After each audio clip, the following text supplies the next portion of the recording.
Greetings, I'm Kyle Pierce. This is the Astrology Channel, and today I'll be discussing the astrology for September 2025. I'll be starting off with an overview of the major transits of the month before transitioning into horoscopes for each of the 12 signs of the Zodiac, where I will hone in on the most important transit of the month for your sign, so you can anticipate what is in store for you throughout the month ahead and how best to navigate it. So without further ado, let's get started.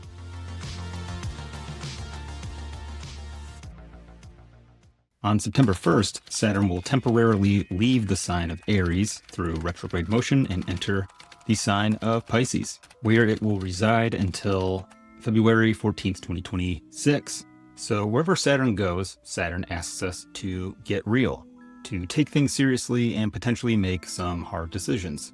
So while with Saturn in Aries, conjunct Neptune no less, you may have felt pressure to press forward regardless of the consequences, to ignore personal or physical limitations and just get the thing done. So with Saturn in Pisces, we are potentially taking a step back and being forced to ask the question, why? What are you trying to accomplish or overcome? And is it truly worth the blood, sweat, and tears necessary to climb this particular mountain, we'll say. Saturn in Pisces represents a mandatory review of what it's taken to get where we are now, to get clear on where it is we want to go, and decide what it is you're willing to sacrifice to get there.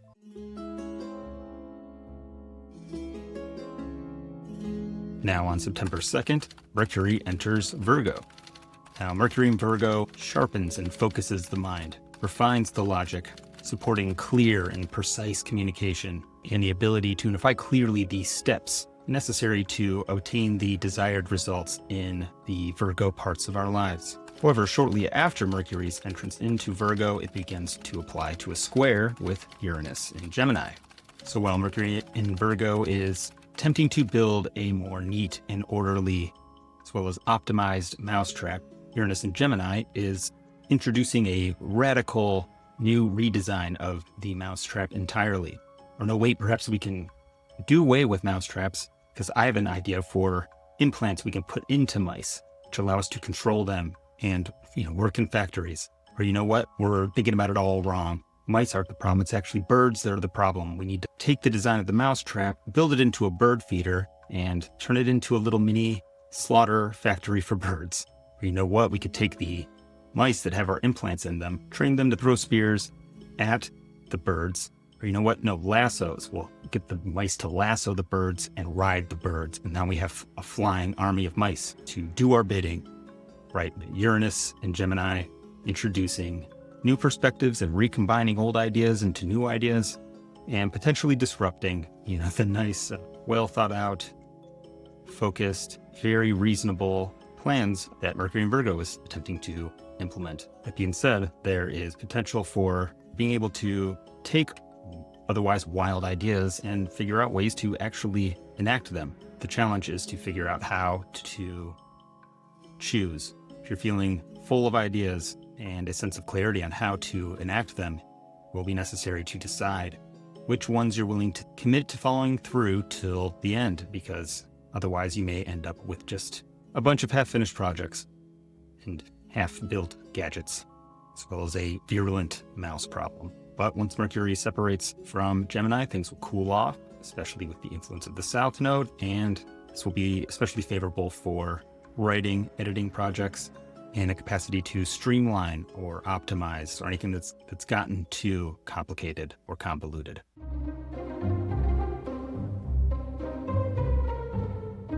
Now on September 4th, Mars in Libra will apply to a square with Jupiter in Cancer. This aspect will be especially relevant during the period between August 29th and September 11th, while that aspect is still within a 3-degree orb. Now, Mars in Libra might represent somebody who is potentially starting conflict or causing trouble under the pretense of fairness or maintaining balance. Mars in Libra is the king of the backhanded compliment. When it wants to, it can offend or insult while maintaining a certain plausible deniability. Sometimes you'll see Mars in Libra attempt to get its way, do its thing, do what it wants, right? Achieve its goals while justifying its actions based on the technicalities of the rules, what you said or what was written. For example, say you asked your roommate not to have his poker buddies over this Friday night because you picked up an extra shift Saturday morning and you want to be able to get a good night's sleep. And the poker buddies are always so loud, And your roommate says, "Sure thing, roomie." And then you go to bed Friday night only to be awoken by the sound of bass thumping through your walls and people chatting and giggling and clanking beer bottles around. And you go out and you say, "Dude, what the hell? I got to work in the morning." And your buddy says, "What? I told you asked me not to invite my poker buddies over. I didn't. These are just some guys I met at the bar. What's the problem?"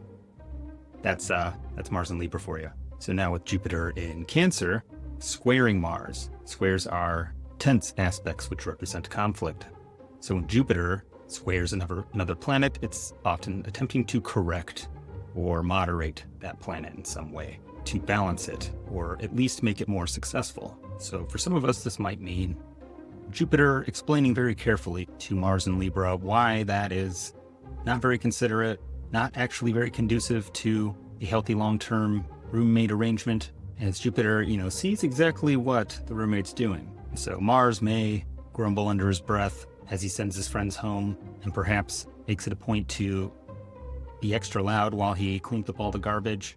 The message is likely to get across. So keep an eye out for people who are taking advantage of the rules or twisting your words, and you may find that being patient and clear is more likely to succeed in managing this person rather than sinking into pettiness or passive-aggressive retaliation.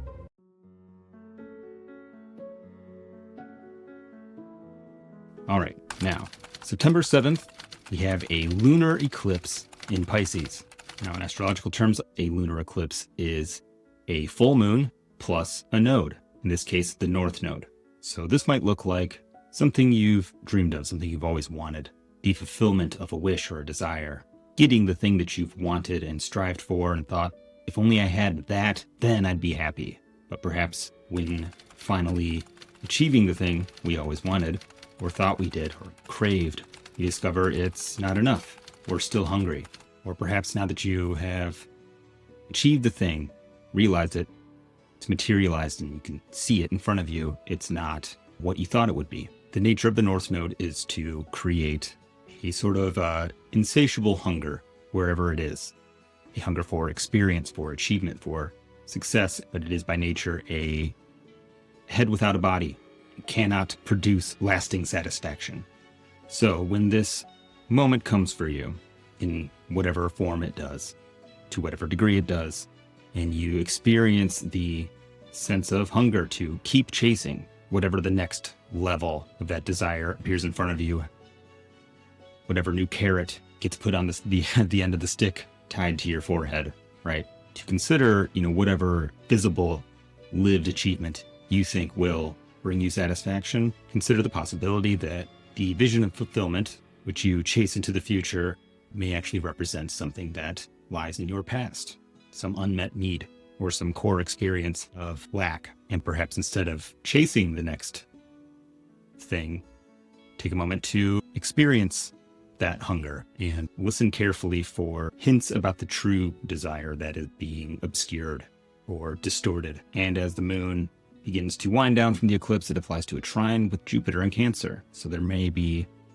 a wise friend or acquaintance or mentor who may be able to offer some wisdom during a moment of disillusionment.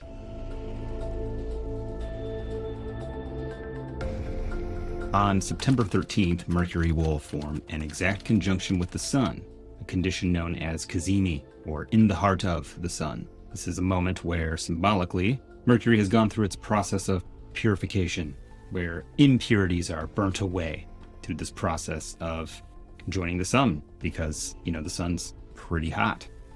And this can be a moment of great clarity, particularly when Mercury is so strong in its home sign of Virgo, where it is also exalted.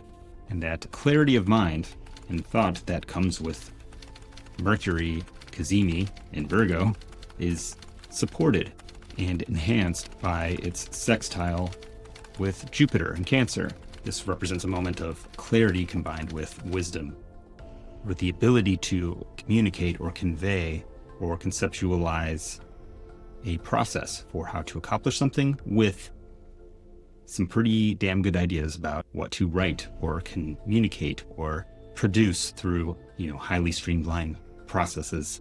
However, both the Sun and Mercury are closely conjoined the South Node, and the South Node has a quality of disassociation or detachment. It tends to pull our attention away from the material manifestations of things and draw our attention towards the essential nature of those things. So while Mercury in Virgo is already quite economical with its words, its movements, its processes, the South Node may rip that down even further. We may find our thoughts, our minds quiet, and it is perhaps in the quietness of our own minds, our willingness to detach from our thoughts, from the need to have them or to speak at all. We may find that deeper truths emerge when we let go of the desire or need to externalize what's going on inside with words or drawings or things like that. This is highly favorable for meditation or taking a moment to really focus in on a single project or idea without distractions from the outside, as well as communicating in very short, clear terms. This is like a haiku or really profound tweet, but it certainly has a character limit.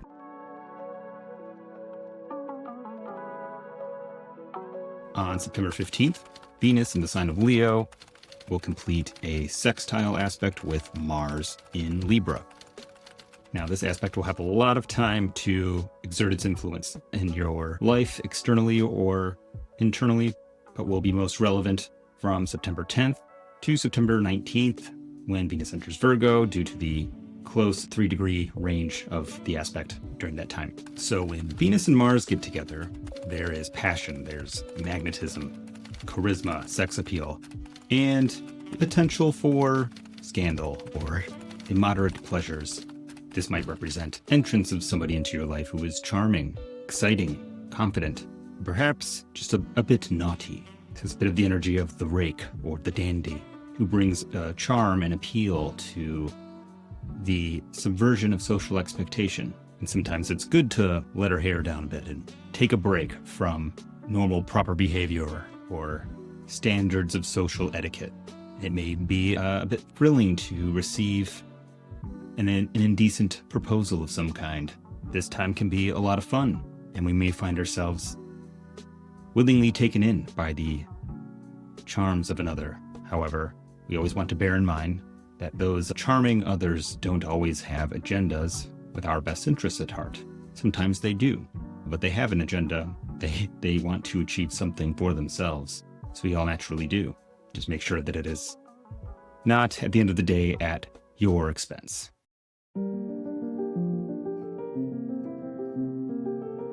On September 17th, Saturn in the sign of Pisces will oppose Mercury in the sign of Virgo.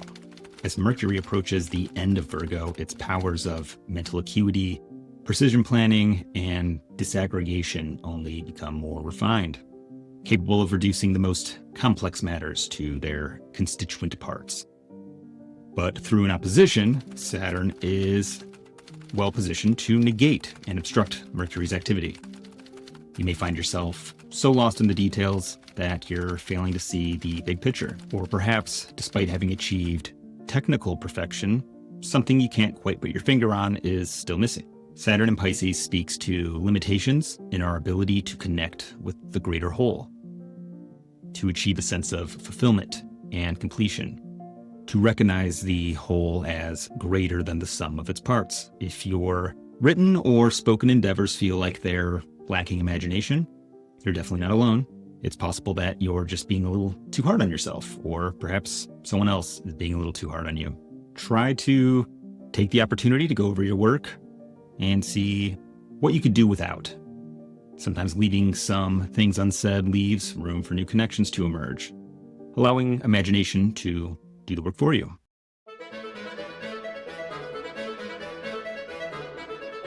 On September 18th, 2025, Mercury will ingress into Libra. Now, while Mercury in Libra might lack the technical precision and laser focus of Mercury in Virgo, it's certainly a lot more conversational, you might say. And if you were struggling to connect with the bigger picture while Mercury was opposed by Saturn, Mercury is definitely connecting to something now. Pretty much immediately after ingressing into Libra, Mercury will form a kite aspect pattern, which is composed of a trine with Uranus in Gemini, an opposition with Neptune in Aries, and another trine with Pluto in Aquarius. Your mind is likely to drift towards current events. You may find yourself a little more tapped into the current zeitgeist, if you will. And while it may not be especially easy to understand what exactly is going on, you're likely to find many people to talk about it with. And perhaps through dialogue, you may find you're able to come up with some ways to adjust yourself in relationship to what's going on in the world around you and the world at large. You may find that through conversations with others or from your own personal musings that you find that you are identifying certain inequities within the system at large and perhaps feeling more galvanized than usual to speak out. And while that may be what's called for right now, you may want to take some time to digest some of the insights that you've gleaned during this time. Give it a couple days, chew on it a little while, and you may just find opportunities to take meaningful action and maybe do the impossible, change somebody's mind. Good luck. Good luck with that.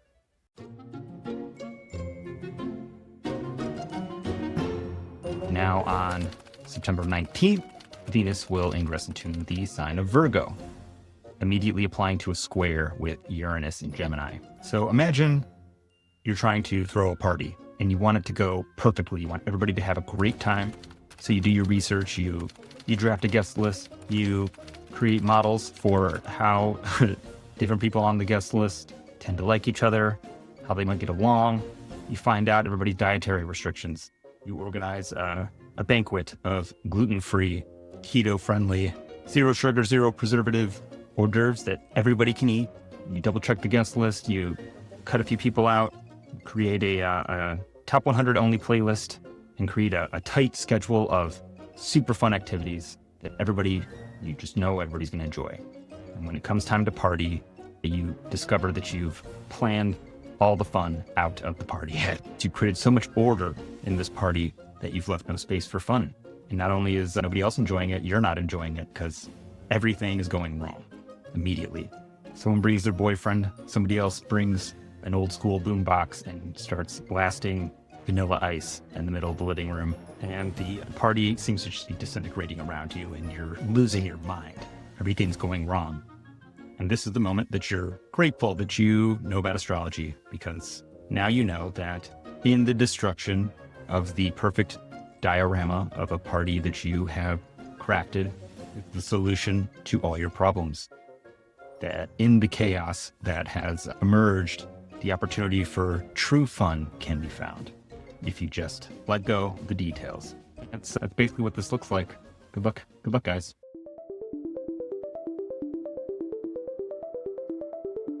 All right, on September 21st, we will be getting a bit of a solar eclipse in Virgo, taking place in the very last degree of Virgo, in fact.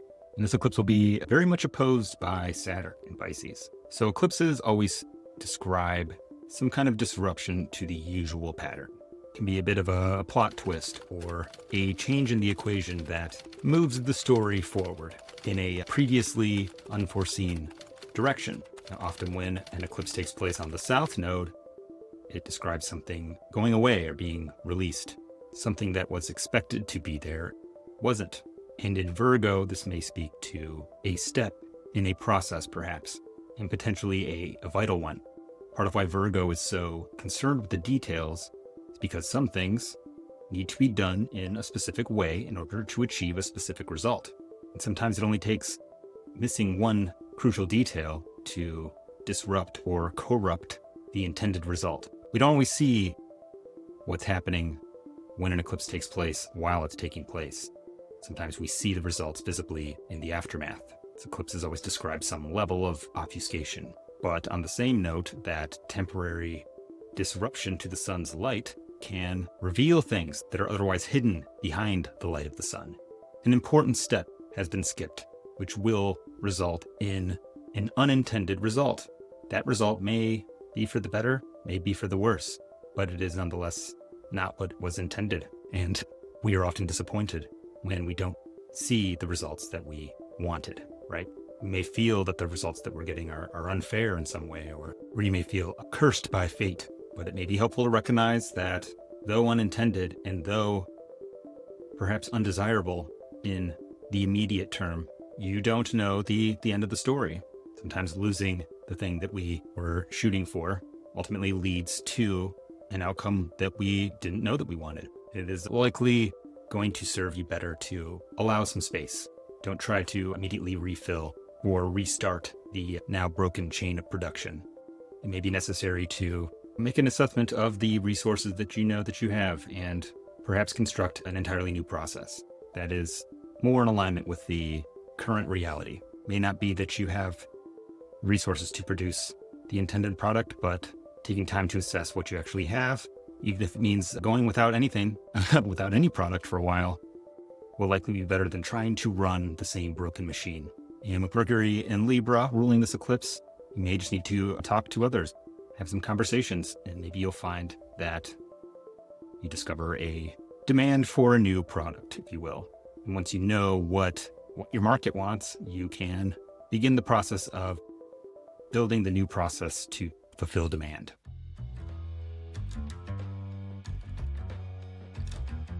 On September 22nd, Mars will enter the sign of Scorpio. And this is going to mark a pretty profound change in the Mars-fueled parts of our lives, parts of the world, because Mars is going to go from a sign where it doesn't have a lot to work with, be quite challenged in doing things natural to Mars, and to self-initiated, focused, direct action, into a sign where it's about as powerful as it can get. If you've been feeling indecisive or unsure about what action to take, you may find that a new sense of clarity has emerged, and perhaps a sense of determination and resolve around achieving a certain goal.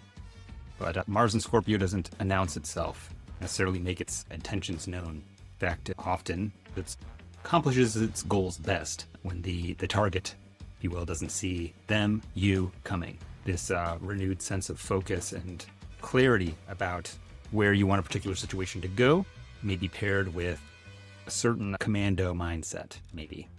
You're likely to want to case the joint before you go for the big score, right? However, immediately after Mars ingresses into Scorpio, it will begin applying to a square with Pluto, which will go exact on September 4th, maintaining a 3-degree orb where that influence will be quite powerful until September 28th. Mars-Pluto can be quite ruthless and extreme, and may be willing to take extreme measures in order to achieve results. So while we may feel a sense of resolve, or we've identified our target, we may become frustrated, perhaps inordinately so, when we find ourselves hamstrung, maybe. Just when everything seems clear and you got all the power behind you, it only takes one little thing to delay us from going forward with our plans. And you want to watch out for maybe blowing any of those little delays or little obstructions out of proportion. It may just be that you need to bypass a small obstacle or wait for the right opportunity to strike. Be alert for a sense of frustration, which might make you act impulsively. You are more likely to accomplish your goals if you're willing to stay hungry a little bit longer than expected. Hunger can be a powerful force. It can drive you to accomplish many things. But if we allow ourselves to submit to a sense of desperation, you might just scare your prey away or take things too far. And while you may get what you want, it may come at a cost higher than you're willing to pay. So take it slow.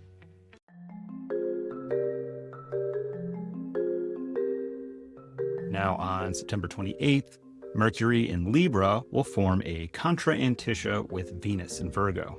This is a brief moment where both Mercury and Venus will be at points equal distant from the fall equinox point, the sign boundary between Libra and Virgo, because Mercury rules the sign of Virgo and Venus rules the sign of Libra, this is a mutual reception. This is an opportunity to really refine something, to really get engrossed in the details and hammer out something really refined. This is very favorable for any forms of written and verbal communication, arts or craft projects, and we may find ourselves more able to articulate and achieve clarity on things which may have been a source of dissatisfaction, details that you've been hung up on. Maybe find ways to rearrange those things or address a small problem in a relationship that has maybe existed as a bit of a sore spot or sort of fly in the ointment, ruining the batch. So it's a good time to have those difficult conversations and begin identifying ways to change things, but we don't want to fall into the trap of perfectionism or expecting more than is realistic from making those changes, and we don't want to try to change everything all at once. Don't bring up every little grievance that you have and try to renegotiate the entire contract, right? Perhaps create a list of the top 2 or 3 most grievous sources of dissatisfaction. You may find that you are likely to find that you are able to come to an agreement, to compromise. And you know what they say about compromises. A good compromise is one where neither party is happy. While that may feel true in the moment, compromising on a few important key points is likely to support a more harmonious result, one which may support long-term satisfaction. All right, now this is the part where I'm going to try out a new approach to these monthly horoscopes, where rather than going through each and every one of these major transits for the month of September for each sign, I'm going to focus on the one that is most important for each sign. So stay tuned to find out which one that is for your sign or the sign of somebody important in your life. And as always, because I'm a bit of a diva, I'm going to start with the sign of Cancer.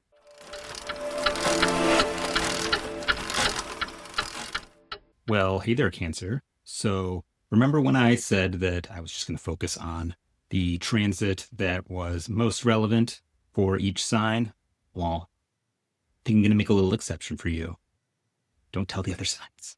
Because while the lunar eclipse in Pisces on September 7th is definitely a big one for you, I think I would be remiss not to talk a little bit about Mars in Libra squaring Jupiter, which goes exact on September 4th, but will be most impactful between August 29th and September 11th. So, well, first of all, how's Jupiter in Cancer been for you? Pretty nice, right? I've been liking it. Ideally, Jupiter has been opening some doors for you, helping you fulfill some of your needs. Maybe you're finally getting some of the things that you've wanted for a long time, or you're getting some clarity on how to resolve some issues that have been, ongoing in your life. Jupiter is doing his best to make it just for you. However, during the first chunk of September, you may be feeling some challenges or obstacles to that.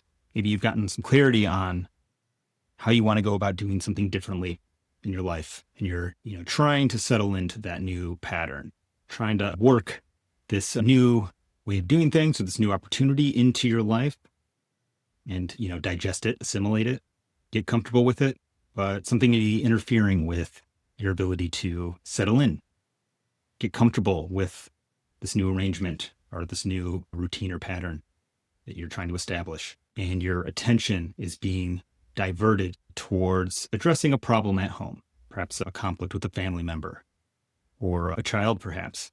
Maybe some new work opportunities have opened up for you, but assimilating these new opportunities is creating disruption to your work-life balance.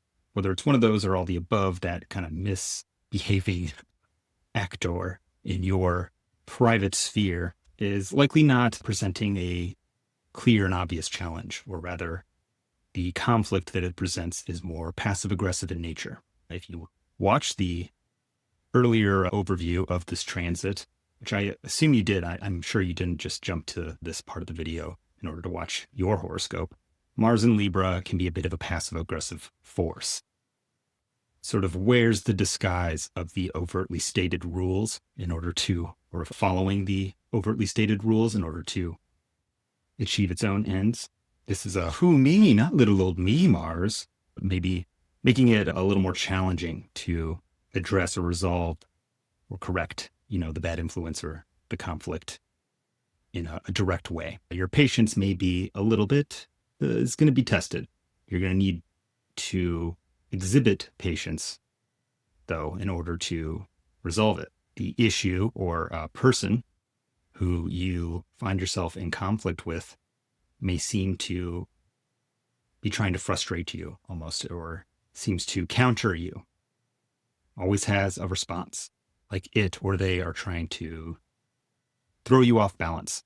And if you allow it to do that, if you allow it to frustrate you, you are likely to get that result, be unbalanced, and you may miss the opportunity to identify what the situation really needs. Because what it needs is clarity. It needs the clear, subtle, benevolent judgment of Jupiter to identify the source of the conflict at its root and correct it through gentle but consistent attention. It may be important to consider that the thing which you are in conflict with, the person or issue, we'll call it a person, doesn't want to lose, or they don't want to feel like they're getting a raw deal. They don't want to feel like they can't get what they want because they may be feeling disempowered, and they may be refusing to acknowledge your needs or your authority in a particular matter, and trying to make you feel like you're being unfair, perhaps, or being unreasonable. But it's going to be your job to sort of clear through the bullshit, right? And perhaps identify what they need, acknowledge it, and ensure them that they can get what they need or what they want. But it has to be within the parameters of the reasonable order of your relation, whether it's a child, whether it's a family member or somebody else, friend. They have to be both called out on their bullshit and given an out, in a sense. In general, people don't like to be wrong. They don't like to be, backed into a corner or nailed to the wall for everything, right? You may find that you're able to let them know that you know what they're doing, that it's not going to fly anymore, without necessarily having to humiliate them with calling it out directly. Try to give them an out, let them exit the behavior gracefully, and you may find that you don't see that behavior very much anymore. So good luck with that.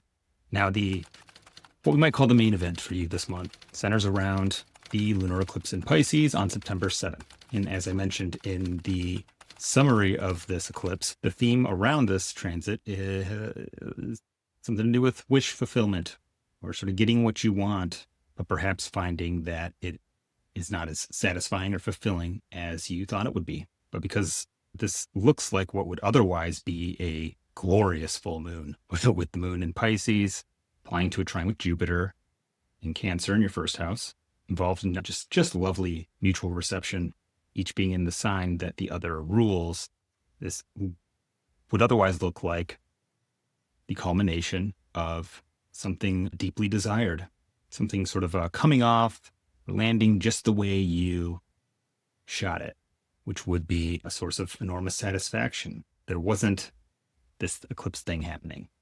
Something about it just isn't right, isn't what you thought it would be, or isn't enough, or feels like it's not enough. And perhaps by getting it, by it being almost everything you thought it would be in a material sense, it actually pings a sort of hollowness or something else, a deeper need perhaps that you weren't even aware of. You may have thought by getting this thing that you could live happily ever after and walk off into the sunset. Nonetheless, life goes on, and there are still things unsolved, certain holes that can't be filled, certain hungers that can't be satisfied. And rather than continuing to chase the next iteration of the dream and potentially ruin something that is actually already pretty good the way it is, this is where we want to practice some acceptance. That there isn't a single thing that is going to bring it all together, to make it all perfect and cohesive and balanced. Perhaps part of what is fulfilling about life is that we don't achieve a permanent state of wholeness. Perhaps we're always supposed to be a little bit hungry, a little bit dissatisfied, and always sort of be moving towards something better, striving for something better or something new. But don't let the awareness of what's missing ruin, what's full, what's actually good. Don't let the fact that it's not going to last forever ruin your ability to enjoy, what you do have. So yeah, that's all I got for you, Cancer. Gonna move on to Leo.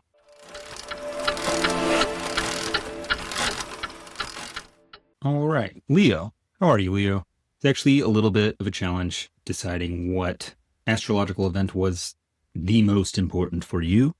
Obviously, that can vary depending on the specifics of your chart, but invariably, since the sun rules your sign, we can't not talk about the solar eclipse occurring in Virgo later in the month on September 21st. But if you haven't already, definitely go back and watch the segments on Venus and Leo, which will be sextile Mars. That will definitely be relevant to you in a more personal way since Venus is in your sign and will be most influential during the middle of the month.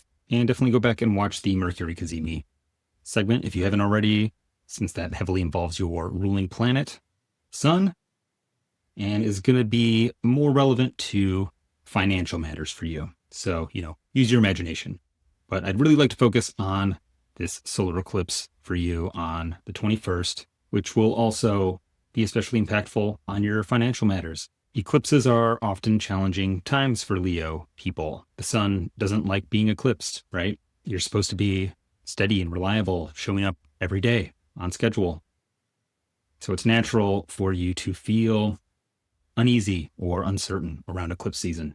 Maybe feeling some anxiety about personal situation as well as maybe your financial situation. There's a sort of natural anxiety that comes up around eclipses. It's that threat of the loss of station or a sense that change is just around the corner, but we don't know what it's going to be or how to prepare for it. But you're a little more likely to be feeling a bit less attached to the outcome, maybe a little more resigned than you would be if this were a North Node eclipse. In the Vedic tradition of astrology, the North Node is considered the enemy of the sun, which seems only natural since the North Node is an eclipsing point and is naturally representative of the blockage of, solar light.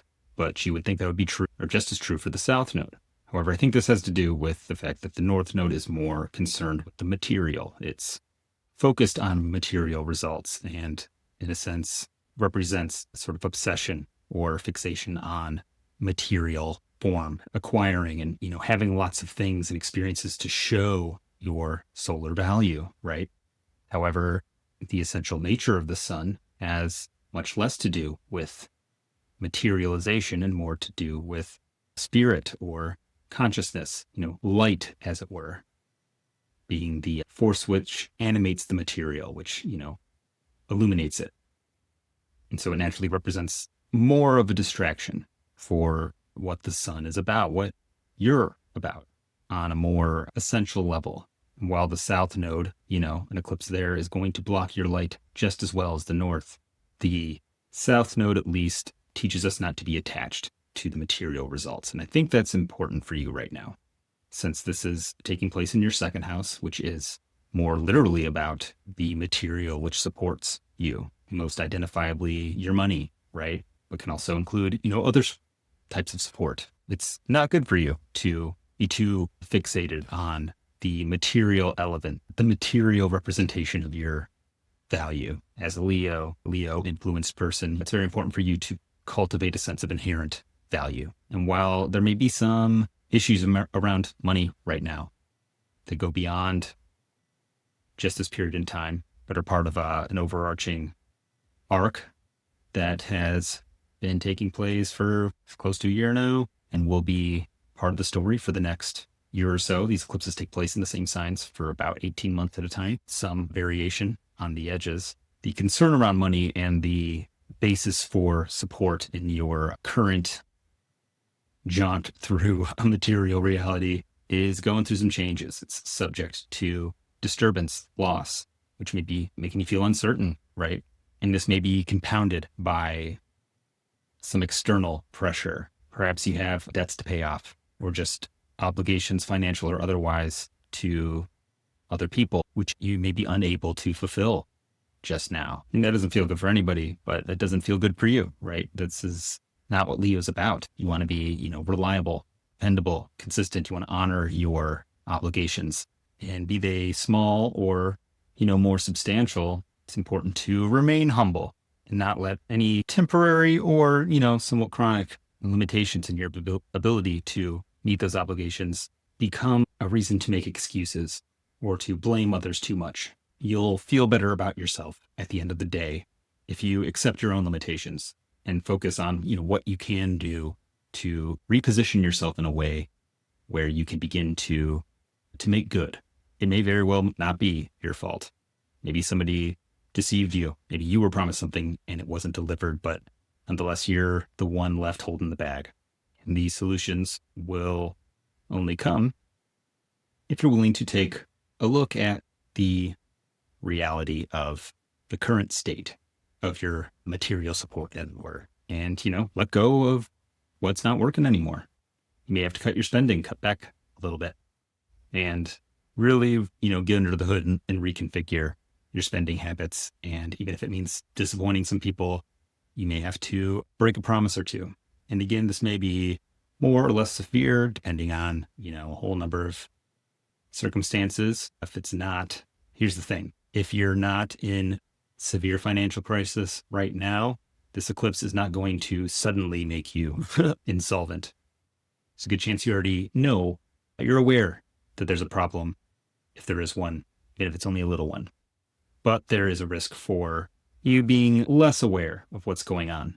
And even if you think everything's going fine, got things set up on automatic payments, and you've been maybe neglecting to examine that area, or you've been feeling a strong aversion to it, you're going to want to take a look anyway, because you may be spending more than you think on a lot of little things. Cancel, your subscriptions that you don't use anymore. Take an account of how much you're spending on coffee every day or on lunch, or, it's the little things that add up and can potentially create bigger problems for you if you don't give it, proper attention. But hey, it's not all bad, actually. I hope you have been enjoying Venus in your first. And, configured with Mars the way it is, you may be able to use some of that extra charm and cunning to leverage a better situation at work. Maybe get a raise, or at least get yourself noticed for some of the good work you've been doing, which may help you in the long term. And at least support you, having some good times as well, even if you're feeling a little more stressed about financial stuff. So yeah, good luck, Leo. And I'm going to move on to Virgo.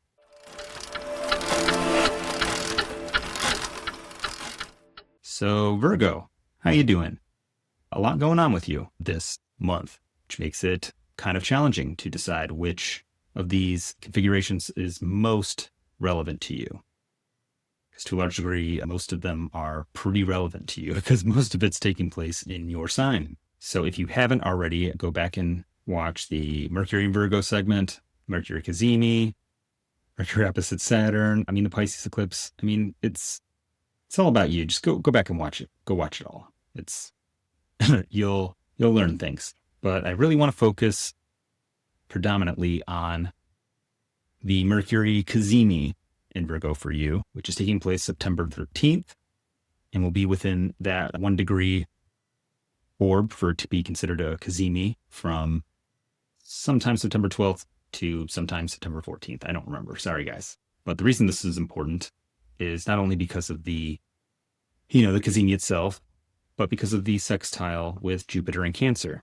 And this sextile makes this kind of a powerful transit for you, potentially, because especially for Virgo risings, Mercury and Jupiter are responsible for all 4 of the angular houses in your chart. So Mercury rules your first house as well as your 10th house. So you and your career, while Jupiter is responsible for your 4th and 7th house. So, where you live and who you're with, your significant relationships. And both planets are extremely powerful right now. You got Mercury in its home sign, in the sign in which it's also exalted, Virgo. And it's Cazimi, which is, a special situation, which carries with it certain powers. But we'll talk about it. It's not quite what I think people think it is. But Jupiter is also exalted in Cancer. So it's bringing you into favorable relationship with, the most important elements of your life. So with Jupiter in your 11th house of not only friends, alliances, colleagues. But this is also a house of profit, of acquisition. And Jupiter in the 11th house is in its house joy, because Jupiter does 11th house things like all the time. And so it gets to do the things that it likes to do in the 11th house, which is, be the buddy that helps you out, that opens doors for you, that gets you a new job or a new promotion, or connects you with somebody that they think that you'll have a lot in common with, or get you a good real estate deal. Any number of these things could be happening for you right now. It's good stuff. But this Cazimi, and particularly its conjunction with the South Node, which has been going through your first house for quite some time now, describes the possibility that you're somehow less attached to what's going on. Maybe great things are happening around you, but you're not as happy or excited about it as maybe you would normally expect to be, which is okay, right? You don't have to be overjoyed by all the great things happening around you if you don't want to be. However, there is some potential there for maybe missing opportunities that are available because you're, maybe focused on something else right now, focused on your interior landscape a little more. This Cazimi offers a lot of clarity, a lot of insight into any number of things, of Mercury things, which are, all matters related to the executive processes of our mind, organization, communication, etc. But more specifically for you, your career and, you as a human being. So you might be contemplating your relationship with your work. Maybe you're very focused on a specific project within your work, and you may be so engrossed in the details of whatever you're working on that you're, a little less you might be forgetting to shower sometimes, or shave and eat, or, whatever. It's not necessarily looking like a major problem at the moment. However, you may be receiving some criticism or some negative attention regarding your maybe myopic focus on some particular areas of your life at the expense of others. Because Saturn is in your 7th house, and shortly after this Cazimi, Mercury is going to oppose Saturn.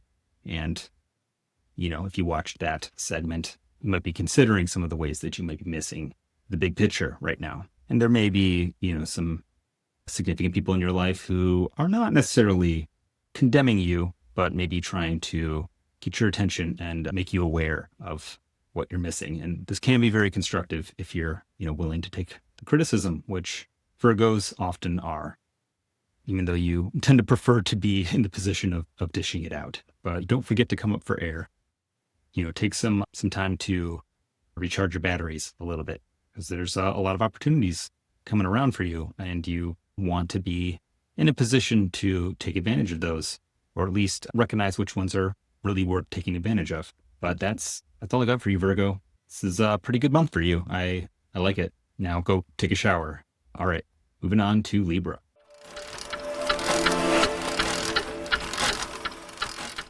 So Libra, quite a bit going on for you as well. I definitely suggest going back and watching the Mercury in Libra segment, as well as the Venus in Virgo segment, since Venus is your ruling planet.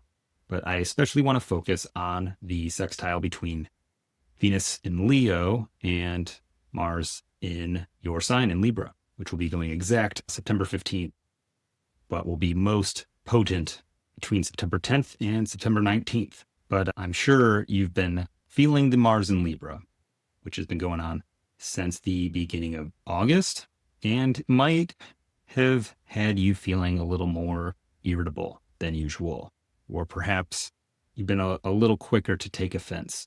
Or perhaps there's been a need to handle some conflicts or put out some fires, which, while you are more disposed to the resolving conflicts in terms of achieving balance or identifying compromise, Mars in Libra often makes it hard to create true equanimity or compromise in a situation, as it by nature tends to bring things out of balance, even when it appears to be doing so. Or there may be situations where the only way to restore balance is through conflict, which isn't always the most comfortable thing for you. But what I really like about this Venus-Mars sextile is that it brings the ruling planet of your first house Venus, into a harmonious relationship with the ruler of your seventh house, which, generally speaks to periods of time where you are more likely to get along with your significant others, whether romantic or otherwise, particularly romantic.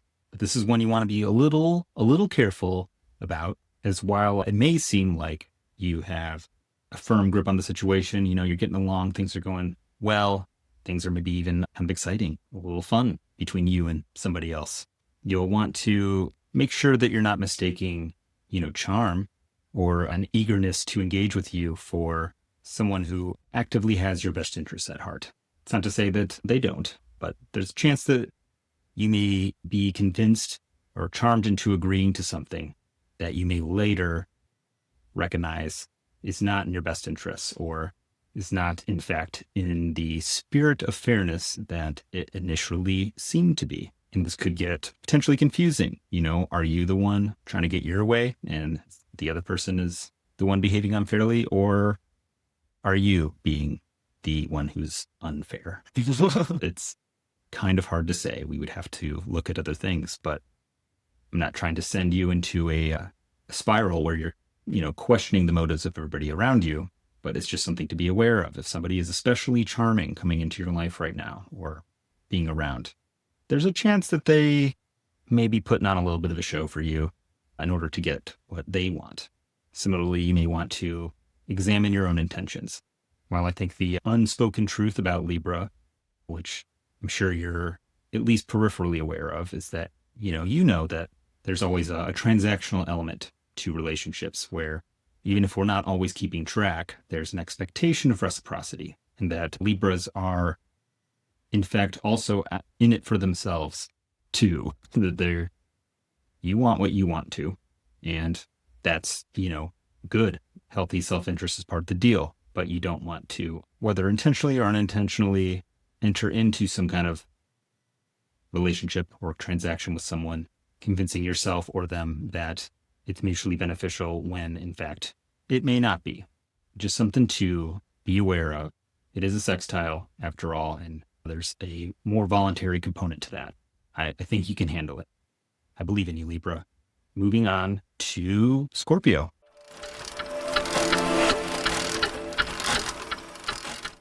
So, Scorpio, I have, in theory, quite a bit to say to you.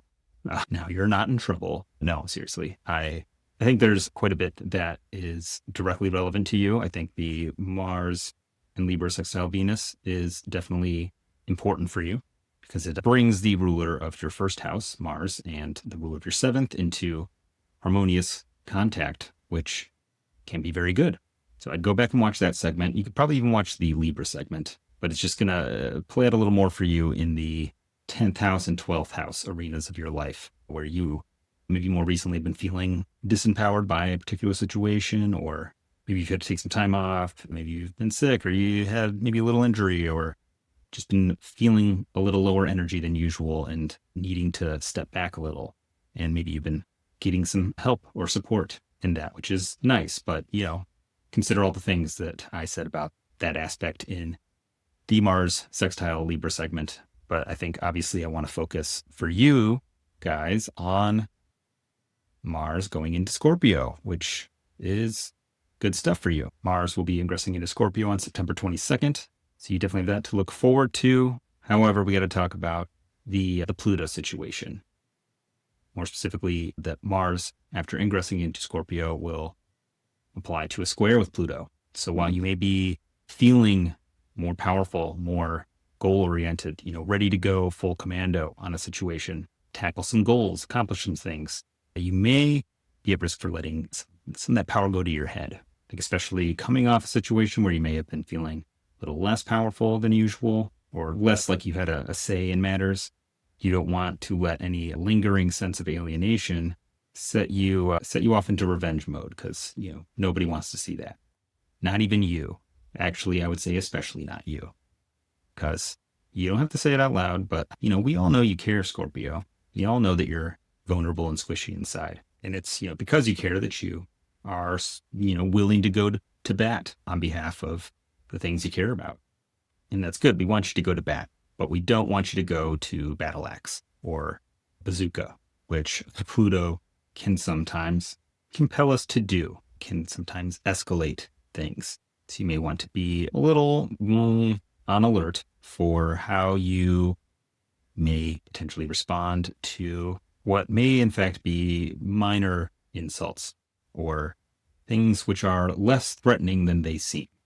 Pluto in Aquarius presents us with, the existential threat around being alienated or being denied basic humanity or disappearing into the nameless masses, right? It's the fear that maybe your family members have been replaced with robots, right?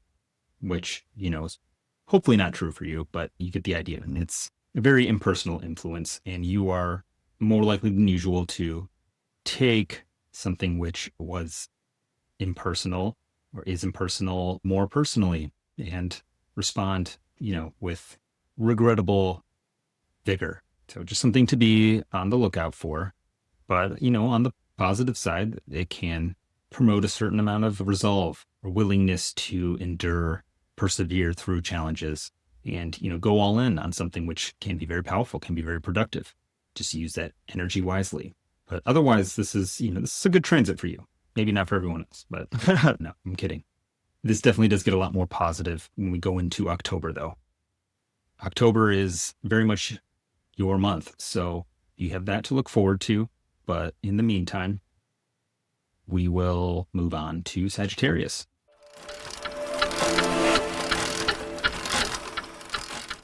Hey, Sagittarius. So I think it's fair to say you guys have quite a bit going on right now. You might be in a bit of an odd place in your life, maybe a transitional phase. And while I am going to, out of fairness for the other signs, rein your horoscope in on one particularly important astrological event this month, I do feel like it's maybe necessary to do what I can to give you maybe a broad view picture of this month, because I think you might be in need of some clarity about maybe what this period of your life is about, ideally without getting too into the weeds with any particular configurations. I get the sense that many of you are in a significant transitional phase than the broader context of your life. And while you're probably receiving quite a bit of support, even though you're maybe feeling less in control of things than usual, but there's likely a sense of unease as things are sort of in flux around you, and you're at a point where it's hard to tell how things are going to shake out.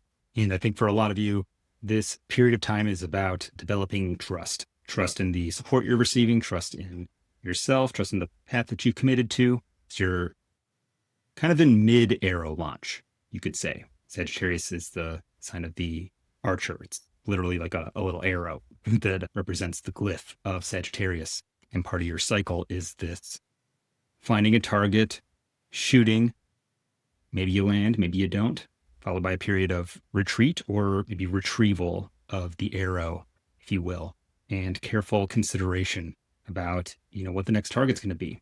Now that you know what you know now, and there's a sense that you currently know maybe that a substantial change is coming, or you're mid-change, as it were, and you need to see where some of the old arrows landed before you can make a clear decision about what's next. And maybe some or much of the new direction that things are going to take depends on what others are doing.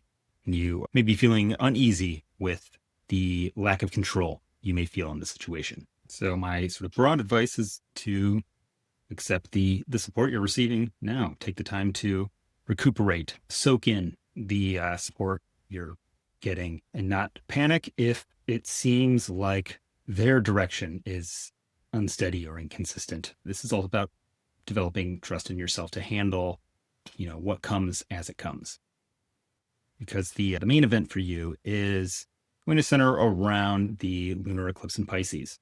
While I definitely suggest going through general overview of the other configurations this month, which I, assume you did, all of that will be relevant to you, but in likely more specific ways.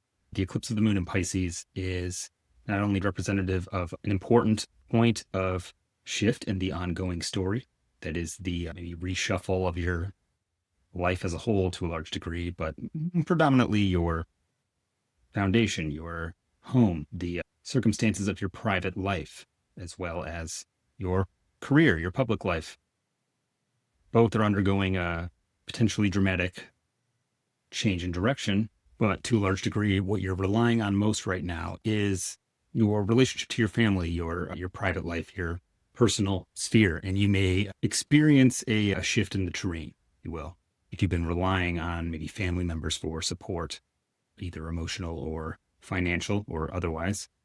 You are likely to find it, but there may be some strings attached or some ambiguity about their ability to continue to offer that support in the long term. Or if you've had maybe a complicated relationship with trusting others to support you, and there's a good chance that you may actually be receiving it to a level beyond your expectations, to the degree that it, rather than maybe healing that wound or restoring your trust, it actually triggers and aggravates that memory of when it wasn't there. Be a sense of it's like too good to be true, or it's just a matter of time until you break that trust again, right? It may be important to put it into perspective that trust is always best facilitated when it's mutually nurtured, and it's maybe not necessarily realistic to expect everyone to always be there for you all the time. And while trust can be a very fragile thing, often when people are least equipped to be relied upon, that demonstrations of faith are most necessary. And think of it this way. If you are investing in a publicly traded stock and you put a lot of money into it, and you're watching that price like a hawk, you're checking every day, you potentially invested quite a large portion of your livelihood in whether or not that price goes up or down. And I'm by no means an expert on how to make money in the stock market. However, traditionally, if a stock price drops for a period of time, there's a strong potential for, in response, investors to sell their stocks even further due to the loss of faith in the company. And that loss of faith just cascades and creates a chain reaction where the lower the price goes, the more people sell, the lower the price goes, and down and down and down we go. And while there are certainly situations where you do need to cut and run, this might describe a situation where you have in fact invested so much in the company that that company is as much dependent on you for the investment as you are on it for the return. So if some of the smaller investors sell their stakes and the price drops, and then you panic and sell, then you're guaranteeing the failure of that company and the loss of a good chunk of your investment, right? This is kind of what this situation is like, where the indication is that if you ride it out, you are much more likely to come out the other side intact and potentially even better off than you were before. So that's my advice for you guys, Sagittarius. Ride it out, stay the course, and when things settle down a bit, you'll be in a better position to choose the next target and go forth in good faith. So that's all I got for you, Sagittarius. Moving on to Capricorn.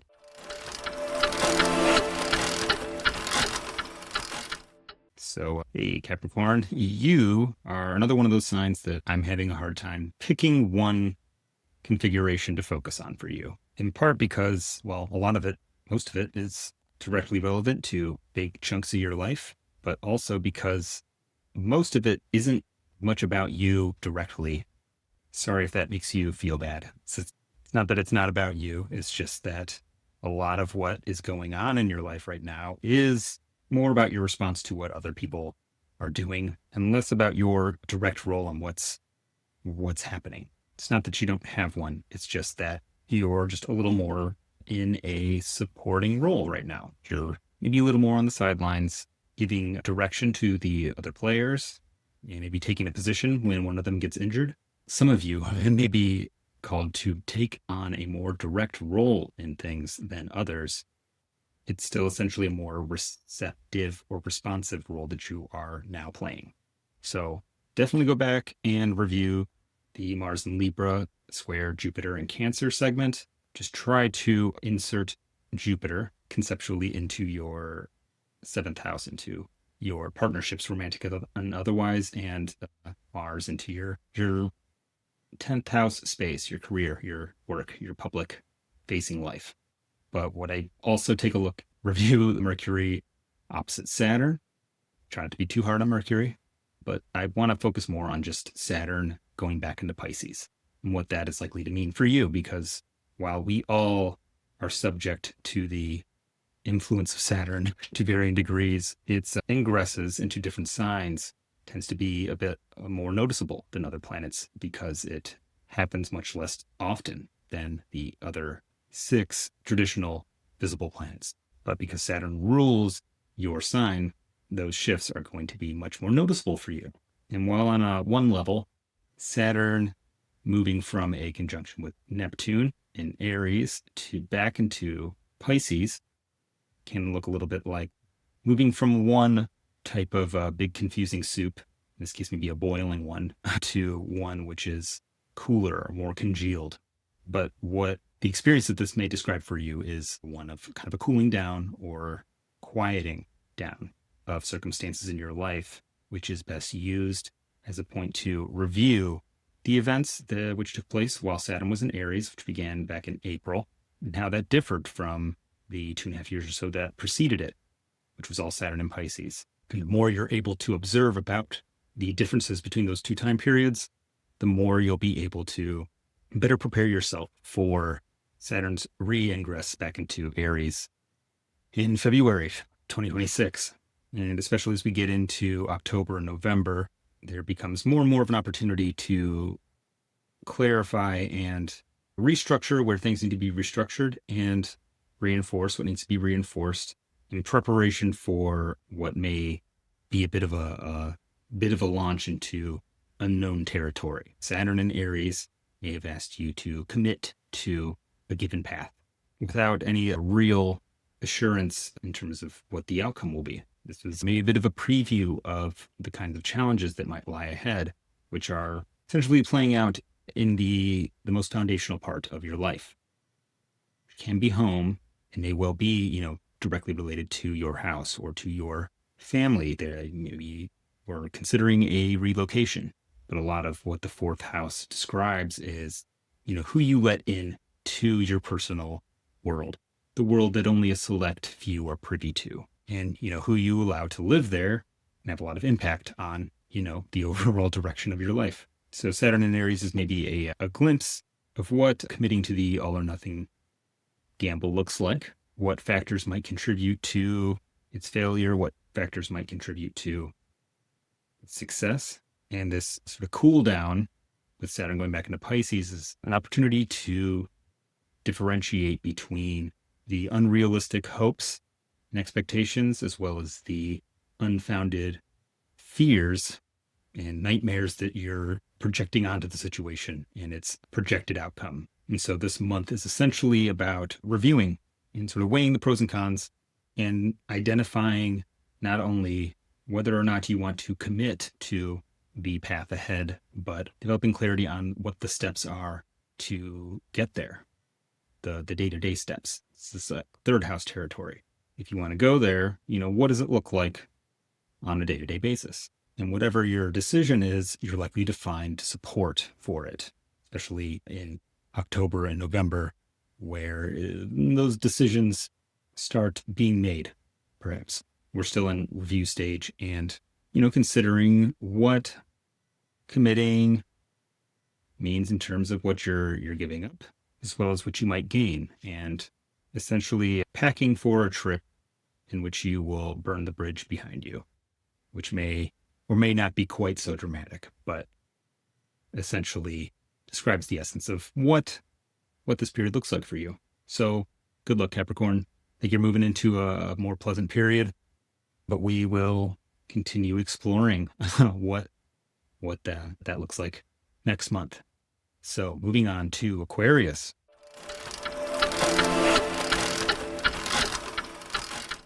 All right, Aquarius. How are you doing, Aquarius? There's a good chance that you are maybe feeling left out of a lot of what's going on right now, as much of what's happening is likely to be experienced as occurring more adjacent to you and pertains to, what's happening to other people. Story of your life, right? I'm sorry.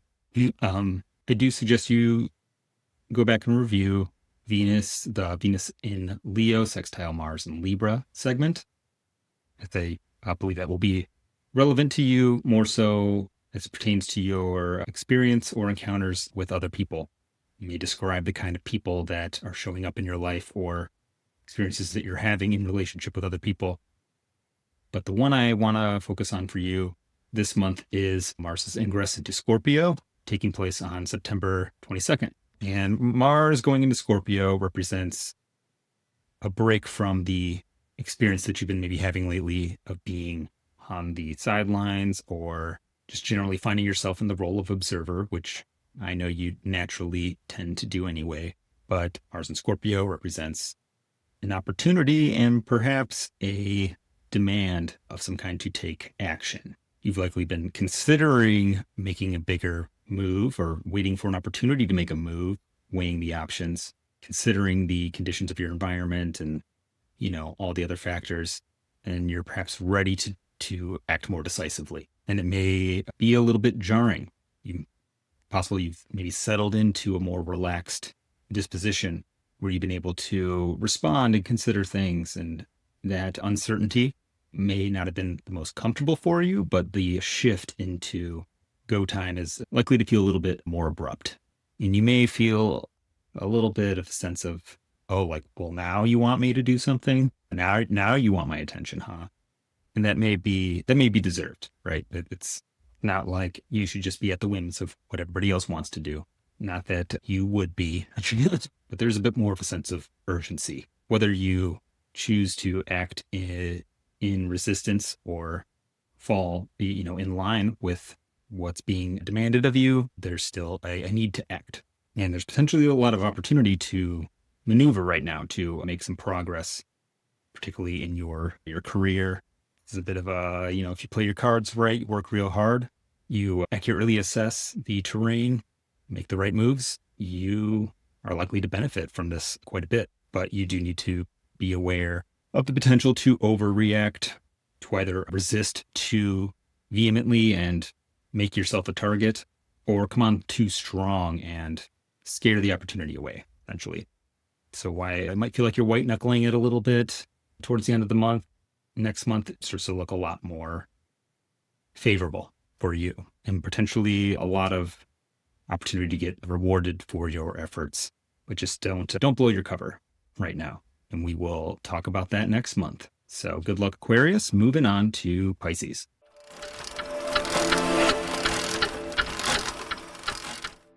All right. Hello, Pisces. How are you? A lot going on for you. You're definitely one of the more active signs this month. And I definitely recommend going back and reviewing the ingress of Mercury and Venus into Virgo, Mercury Cazimi, Saturn's ingress into Pisces, which is probably second place for most relevant transit for you this month. Very close second. But I think I got to give first place to the lunar eclipse in your sign, Pisces. So this is interesting. I think that this can play out a lot of different ways for you guys. But I think what many, if not most of you, will be experiencing is a sense that you've done everything right. You've done everything that you were supposed to do. You gave it your all and you got the result and then some. But somehow you're not getting the response or approval that was promised, or that somehow the approval or rewards that you are receiving seem to ring hollow in some way. And while I think it's quite possible that what you've accomplished does deserve more appreciation or observance, could well have been that in your moment of glory, everybody happened to be looking the other way. And that feels very disappointing. But I think it's also possible that even if they had seen you or you had received whatever it is you think is the appropriate amount of recognition, would not have satisfied you, nor was it ever actually the goal. So that's not really what you're about. The North Node going through your sign over the past year or so, not to mention Saturn, which I know was rough for many of you, has perhaps left you feeling like it's your turn. It's time for the tide to shift in your favor. And it's quite possible that you don't even realize that it actually has. But maybe what you built up in your mind, or the hunger that was created by that period of lack or struggle, was perhaps a bit unrealistic or perhaps a bit too romanticized. And I'm not trying to give you a hard time. Actually, really don't, because I think actually most of you aren't behaving or experiencing this nearly as dramatically as I am describing it. But even if it's taking place on a more subconscious level or subtle level, you may want to take a moment to be aware of how perhaps a sense of disappointment or emptiness might be coloring your ability to appreciate the moment. Because in reality, as a Pisces person, you are at your best when you are riding the gentle waves of fortune and misfortune, or rather remaining unattached to the ebb and flow of good times and bad times, and staying, firm in your understanding of, what comes up must come down, what rises must, inevitably fall.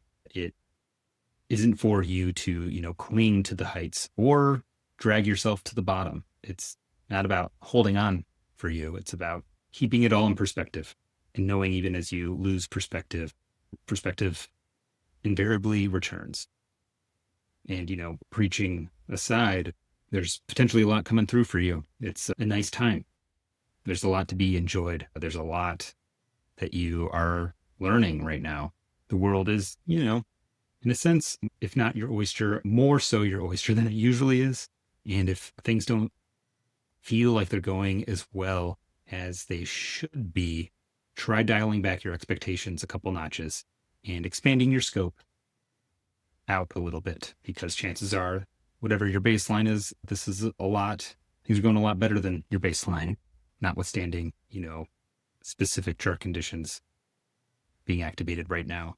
And even if you're getting hit specifically by some stuff right now, your capacity to recover and to bounce back from hardship and even come out wiser, more knowledgeable, and more internally whole than you were before is absolutely there, as long as you don't succumb to disappointment or the belief that nothing can ever get better again, or that if this doesn't make me happy, then nothing could. Your capacity to bring everything back to the universal is both your greatest strength and greatest weakness. You don't want to overly universalize your moments of disappointment, because not only is it not productive, it's most likely coming with thoughts that aren't truly accurate. So yeah, sorry if I'm being hard on you, Pisces.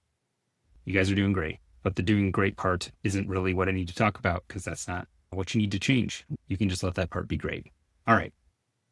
Moving on to Aries.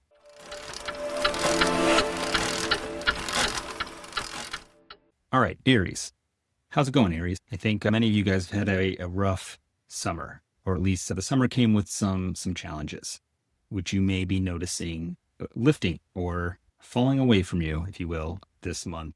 And while Venus in Leo, sextile Mars and Libra, I think is a very important transit for you, and I highly suggest that you review that segment. I think Saturn moving into Pisces is really the big transit of the month for you. And it's really less about what's happening and more about what's not happening anymore, or what you're getting a break from. And while that may feel like yay, now I can go do my thing and move on with my life, it's really better spent reflecting on what challenges did arise over the summer, starting when Saturn entered Aries back in April, which was your first house.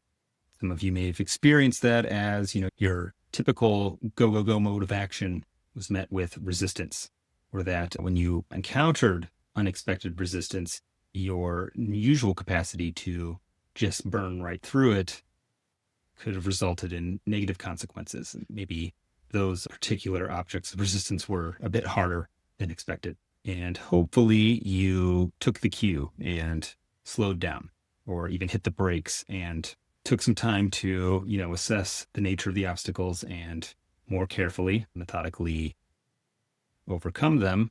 But if you didn't, there's a good chance that continuous bashing of your head against the wall left some bruises. Or to be less dramatic, you're tired. And this Saturn moving into Pisces is your opportunity to rest and recuperate, as well as reflect again on how things went and coming up with a coherent strategy for how to navigate it when Saturn comes back into Aries in February, because sorry to say, we're not done. This is a challenge, but if you have Saturn anywhere other than the sign of Aries, then it's likely the kind of challenge that you're not used to. It's a challenge to slow down. So I really don't have much more to elaborate on. It's a large degree be reiterating that same point, but really just pay attention to how you experienced Saturn's first foray into your sign, and what would you like to not repeat? If you haven't watched my deep dive into Saturn and Aries, I do recommend watching that, because it says more about Saturn and Aries than I have time to say right now, and it will give you a sense of the nature of the beast that you are going to be wrestling with for the next couple of years. That's not to say the next couple of years will be shit. It's just this is a particular challenge here, and challenges are where you shine, Aries. That's your ability to overcome them that makes you such a badass. But this will just require a very different strategy than you are most likely normally accustomed to. So with that, I will move on to Taurus.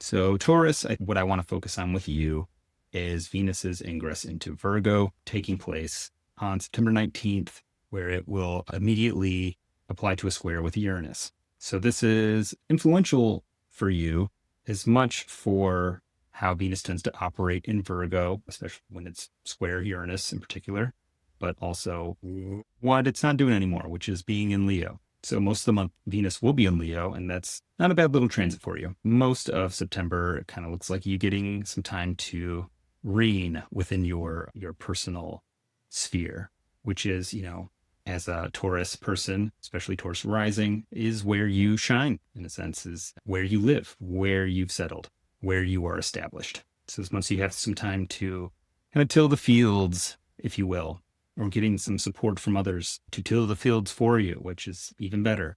And that time and energy invested in your foundation, in your home, in your personal life has likely done a lot to kind of give you some of a bit of a boost in the rest of your life.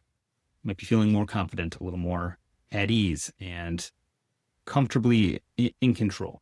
But that, that sense of ease and comfort, at least the boost in that direction, can't last forever. In Venus and Virgo, it's likely to be experienced as a maybe rude disruption of, what was going so smoothly. You may feel compelled to take more control, try to rearrange and micromanage different aspects of your life in order to maintain or create time for pleasure, for fun. But to a degree, the more you try to make things happen in a specific way, the more you cling to, your comfortable way of doing things, the more you are going to be disappointed and frustrated by not only the disruptions to your particular way of doing things, but you'll likely find that the rigid adherence to your way of doing things, even when you get to do them that way, sucks, all the joy out of them. This is a moment where you need to go with the flow as much as you can. Try not to get too perturbed when things don't go according to plan. And, you can take advantage of some of the gifts that Venus in Virgo has to offer, because she does have many. She's, in fact, quite good at focusing on the details and picking apart, fussing over the details of things until a perfected form is achieved. Can be great for crafts, great for careful arrangements, but, don't fall into the Venus and Virgo trap, because it will never be good enough. It will never be perfect if you focus too much on the flaws. And in fact, the flaws are part of what gives something character. And our ability to tolerate them is what leaves room for joy, for actual pleasure to take place. But overall, not a bad month for you. I suggest taking a look at going back and reviewing the Mars and Scorpio segment, as you are more likely to encounter that as other people who might be prone to going too hard, and you may just want to give them a wide berth. So, moving on to Gemini.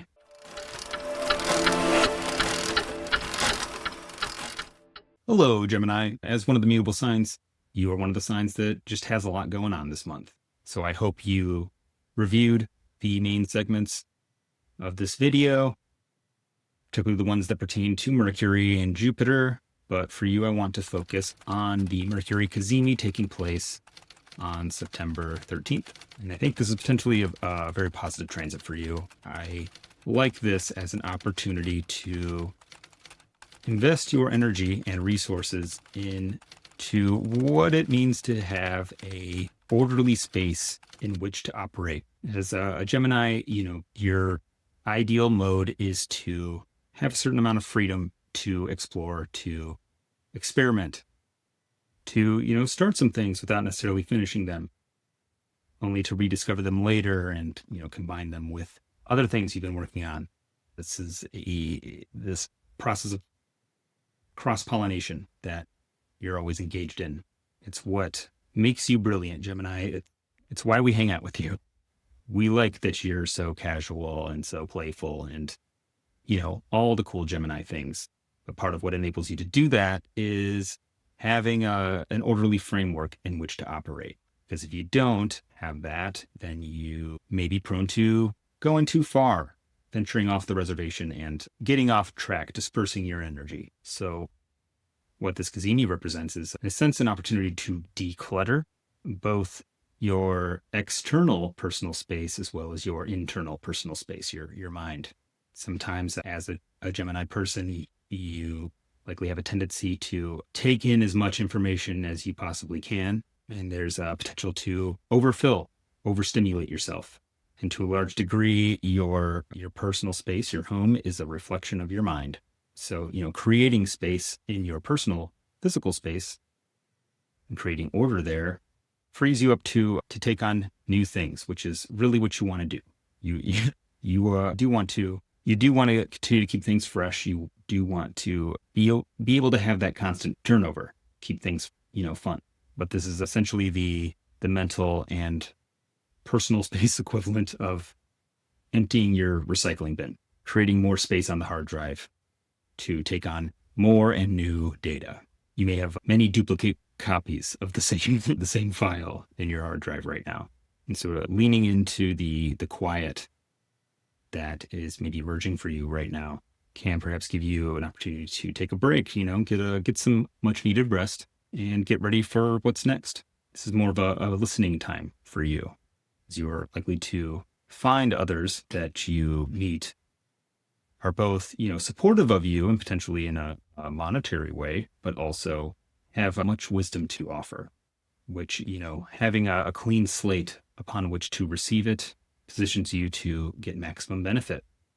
And especially with the shifts taking place in your life, centering around perhaps your profession, perhaps your literal home. If you are considering a move or switching to a new space, it's a good time to clear things out so that you're not taking, a bunch of junk with you.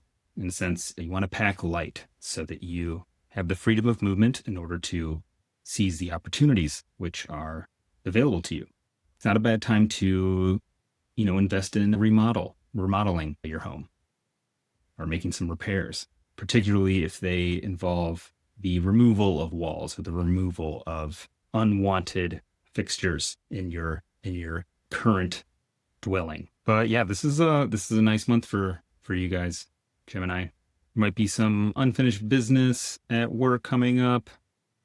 Saturn going back into your 10th house, which may present itself as an inconvenience or as a bit of a drag, but you're in a good position to reshuffle your life in order to take on additional stressors if necessary, or eliminating attachments to things that were burdensome in the past. So with that, I'm going to call it a day for you, Gemini. All right, and that's a wrap for the astrology of September 2025. For those of you who are new to the channel, thanks for tuning in, and I hope you take a moment to like and subscribe to the channel.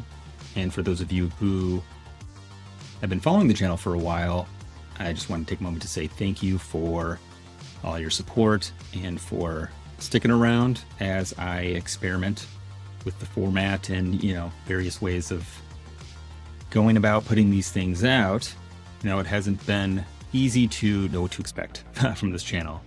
I'm still, figuring out the best way to do this and do it in a way that is sustainable and, fits within the rest of my real life, as well as my astrological career. If you would like to support me and my work on this channel, you can do so by booking a reading with me at kylepierceastrology.com. And currently, as I'm still hammering out the process here, I haven't quite gotten to the point where I'm able to offer the kind of consistent additional content that I intend to on the Patreon. But if you'd like to help support my work in this channel, get yourself a discount on readings and partake of the inconsistent at this point offerings there, which I hope to rectify very soon, you can do so over on Patreon. So again, thanks so much for tuning in, and I hope to see you next time.